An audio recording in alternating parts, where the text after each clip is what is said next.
જે શાળામાં CCTV camera જ ના હોય એ શાળામાં વિદ્યાર્થીઓની સુરક્ષા કેવી રીતે થશે? જે શિક્ષકોની લાયકાત જ ના હોય એ શિક્ષકો વિદ્યાર્થીઓનું ભાવિ કેવી રીતે બનાવી શકશે? ઇવન એટલું જ નહીં, શારીરિક અને માનસિક ત્રાસ પણ આપવામાં આવ્યો.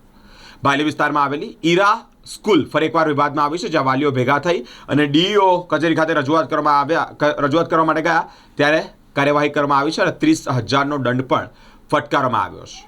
આ અંતર્ગત ડીઈઓએ વિશેષ માહિતી આપી છે. વાલીઓની રજૂઆત બાદ શિક્ષણ વિભાગે કાર્યવાહી કરી છે. ઈરા સ્કૂલની બેદરકારી બદલ 30,000નો દંડ ફટકારવામાં આવ્યો છે. રજૂઆતને પગલે ડીઈઓ કચેરીએ ટીમ મોકલી અને તપાસ હાથ ધરાવી છે. તપાસ કરતાની સાથે જ શાળામાં અનેક ગેરરીતિ જોવા મળી છે. સીસીટીવી ચેક કર્યો, એ બંધ હાલતમાં છે.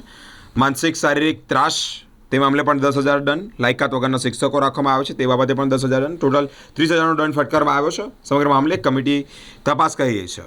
મહેશ પાંડે ડીઈઓ છે, તેઓ દ્વારા વિશેષ માહિતી સામે આવી છે. ભાયલીના ઈરા ઇન્ટરનેશનલ સ્કૂલમાં એક વિદ્યાર્થીનો ગુડ ટચ અને બેડ ટચ વિશે ફરિયાદ આવેલ હતી. જે સંદર્ભે ડીઓ કચેરીમાંથી ટીમ તપાસ કરવા ગયેલ હતી. તે તપાસમાં એમાં જે અનિયમિતતા જોવા મળી એ અનિયમિતતા સબબ એને અલગ અલગ કિસ્સામાં 30,000નો દંડ કરવામાં આવેલ છે.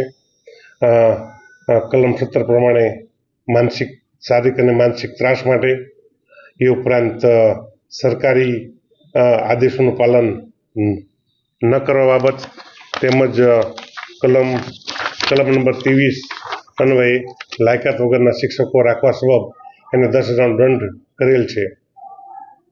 ગુડ ટચ બેડ ટચની જે વાત કરવામાં આવી તો એ મામલો શું હતો અને કોની વચ્ચેનો આ મામલો હતો?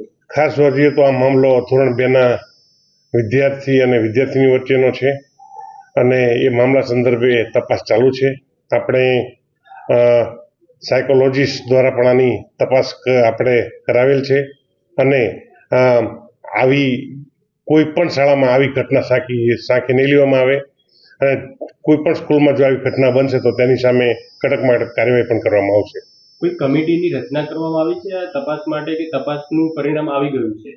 આ સંદર્ભે તપાસની કમિટી પણ છે અને કમિટીમાં અલગ અલગ વિષયના મનોચિકિત્સકો પણ મૂકેલ છે, જેના કારણે સત્ય બહાર આવે એ આપણો મુખ્ય ઉદ્દેશ્ય છે.